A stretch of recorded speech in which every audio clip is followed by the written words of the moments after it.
好啦，今集咧放學 DSE 咧就喺現場呢度拍嘅，咁我將會叫佢做反省 DSE。點解咧？就係我覺得過去嗰幾日有啲嘢唔妥。咩唔妥咧？就係究竟我哋呢一場運動係咪叫做佔中咧？即係由嗰晚有人宣布咗佔中啟動啦，咁跟住咧就所有媒體都叫呢一場做佔中。咁我自己聽落就覺得有啲奇怪，所以我就諗咗幾日就諗下究竟呢場係咪佔中咧？咁自己我嘅答案就呢個唔係一個佔中。我重申，我認為呢一場運動唔係佔中。咁我首先解釋下我嘅睇法先啦。第一就係地點上嘅問題啦。地點現場我哋身處嘅呢度係金鐘，並唔係中環，係嘛？咁佔中好明顯就講咗話俾你聽係佔領中環啦。而家我哋根本就唔係佔領緊中環，我哋喺金鐘呢度集會靜坐。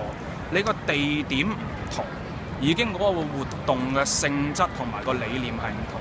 當初你諗住佔領中環係搞呢個經濟嘅樞紐啊嘛，但係現在金鐘就係政府總部嘅外圍，大部分嘅人係嚟到政府總部嘅外圍作出一個運動。更加好笑嘅就係所有嘅媒體同一時間唔知點解將呢個運動叫咗做佔中，然之後即係如果我係主播，我自己讀出嚟都好笑啦嚇。佔中嘅運動咧已經擴散到呢個叫做尖沙咀、旺角同銅鑼灣啦。我哋睇睇佔中現場啦，佔中嘅現場咧就喺金鐘、銅鑼灣、旺角同埋尖沙咀。你講出嚟你自己唔好笑咩？我聽到我自己覺得好笑。咁即係地點上已經係唔同，咁究竟呢排嘢仲係唔係叫做佔中呢？咁講完個地點講下活動個性質啦、策略啦同部署啊。喺星期六發起人佔中嘅發起人佢宣布咗佔中啟動咗之後，請問現在現場有乜嘢嘅策略有咩嘢嘅安排，有咩部署同本來佔中嘅係一樣嘅咧，或者使用緊佔中裡面計劃嘅東西啦？可能我孤陋寡聞啦，我就冇見到啦。我見到現場無論執垃圾嘅好無論係嗰啲物資站又好急救站都好全部都係市民自發嘅，或者係一啲專上學院嘅學生會自發去做嘅。咁關佔中嗰班人咩事呢？即係我自己眼見我見唔到啦可能CCTV 冇報，可能媒體冇講啦咁另外亦都要提翻一樣嘢啦，佔中呢件事喺幾個月前呢，就啟動過一個叫全民公投，電子投票又有，票站投票又有。咁我本人就去咗票站投票啦。嗰張票上面就寫住，如果啟動佔中嘅，你贊成用佔中交出邊一個方案俾政府呢？當其時票上面有1、2、3號方案，咁最尾1號方案贏咗啦。咁而家既然聲稱佔中啟動咗啦，點解咁耐好似對於嗰個1號方案隻字不提咁呢？我淨係聽過發起人佔中嘅發起人話要求梁振英落台，同埋重啟政改諮詢5部曲或者乜嘢？點解唔提嗰個所謂1號方案呢？你頭先講梁振英落台同埋啟動嗰個諮詢，你冇寫喺嗰張票嗰度喎，你點同投咗票嗰啲人交代呢？呢個就係我嘅問題啦。咁既然其實地點也好，性質也好，當中嘅部署也好，都同呢個佔中其實係冇關係嘅。咁呢個運動仲係唔係仲要叫佔中呢？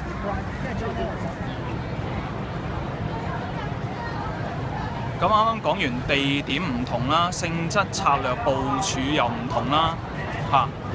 不過要提翻一樣嘢先，澄清翻一樣嘢，其實現場唔係冇佔中嘅人士喺度嘅，係聽講今朝佔中嘅人士係走去拆咗啲路障嘅，所以係有佔中嘅人喺度。我澄清翻呢樣嘢。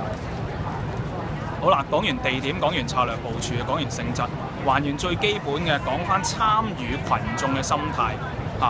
我問翻各位嚇，呢幾日有嚟到嘅，無論係旺角、銅鑼灣、尖沙咀、金鐘呢度都好，你有幾多個嚟呢度係為咗佔中嘅呢？你有幾多個係因為原來佔中發起人號召而嚟現場嘅呢？我諗好多人其實係會俾催淚彈號召嚟㗎啦，係咪？你就當我識人少啊，係嘛？我自己認識嘅朋友嚟咗現場嘅朋友，冇一個係嚟佔中嘅。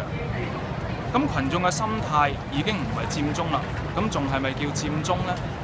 嗰啲旺角去自發性喺旺角靜坐嘅人士，喺銅鑼灣靜坐嘅人士，尖沙咀靜坐嘅人士，係咪都係因為佔中號召而去做嘅呢？仲好笑喎！發起人走去俾傳媒訪問嘅時候咧，就道歉喎，即係為銅鑼灣尖沙咀旺角啲居民道歉，關你咩事？啲人又唔係你叫去嘅，使乜你負責任咧？唔需要㗎，唔需要哽咽㗎因為唔關你事㗎嘛，其實係咪？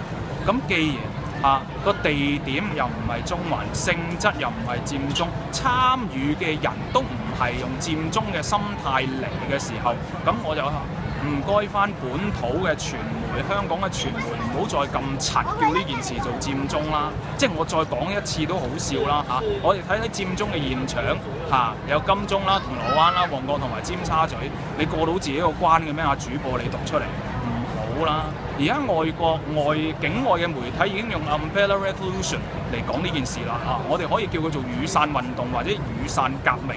咁呢個好貼題點解因為形容我哋帶住雨傘去遮擋胡椒噴霧、遮擋催淚彈嘛呢啲係形容緊前線嘅抗爭者嘛。咁好有今次運動嘅特色啦，呢個名非常之好即係我建議，不如香港嘅傳媒開始運用雨傘抗爭、雨傘革命或者雨傘運動呢幾個字咯。咁我講咁多嘢，我話呢件事唔係佔中，我唔係想分裂或者撕裂而家搞緊呢個運動嘅朋友或者參與嘅朋友，我係想現場或者會嚟嘅朋友去反思一下，究竟你哋嚟做乜嘢？你哋嚟為咗乜嘢？你要諗翻你嘅目的，你要諗翻你嘅初衷，明唔明白？你要諗翻你嘅初衷，你先至知道，喂，政府拋啲乜嘢出嚟，你先肯走，唔係同某幾個人講掂數，然之後你哋走。大家明唔明白？即係大家可能佢哋嘅目的，佢哋為咗嘅嘢都唔同，唔緊要嘅。我哋喺度求同存異正如當年50萬人七一上街，50萬人七一上街，佢哋個目的都可能唔同㗎，佢哋個原因都唔同有啲可能負資產，有啲可能係因為要反23條。咁但係佢哋亦即係今日嘅我哋用同一個手法去抗爭但係無論係乜嘢目的，我諗而家要解決呢個僵局嘅，只有一個方法去 kick off 去開始，就係梁振英落台。梁振英落台一定能夠令到呢個僵局嘅氣氛轉好一啲。我諗冇人會反對現在呢個係一個僵局不論參與者，不論警察，不論係政府都好，呢個係僵局。咁點樣將呢個咁繃緊嘅氣氛拉鬆翻呢？我諗而家剩翻一個咧，就係真係梁振英下台啦。梁振英下台，其他嘢先有得傾。即係我喺度呼籲我哋嘅梁特首我尊稱你係特首，因為你攀到呢個位，你一定有啲手段，你一定有啲嘢叻嘅。你為咗國家，為咗你嘅屋企人，為咗你個女，唔好俾咁多人注視咁不如你犧牲小我，為咗咁多個 party 去貢獻啦。橫掂你搞到壇嘢，今日咁樣，你都唔可能競逐下屆連任㗎啦。如果你下屆真係再做嘅，香港真係落沉嘅會。咁既然唔會連任啦，不如而家思考下會唔會犧牲小我急流勇退。如果你係喺呢個位，你想通咗，覺得急流勇退係 OK 嘅，你聽日就宣佈辭職嘅，我會非常感激你。我亦都相信歷史一定有對於你一個高度嘅評價，喺臨尾嘅時候標翻一個美會咁我喺度再一次呼籲梁振英，你不如急流勇退，幫一幫香港啦。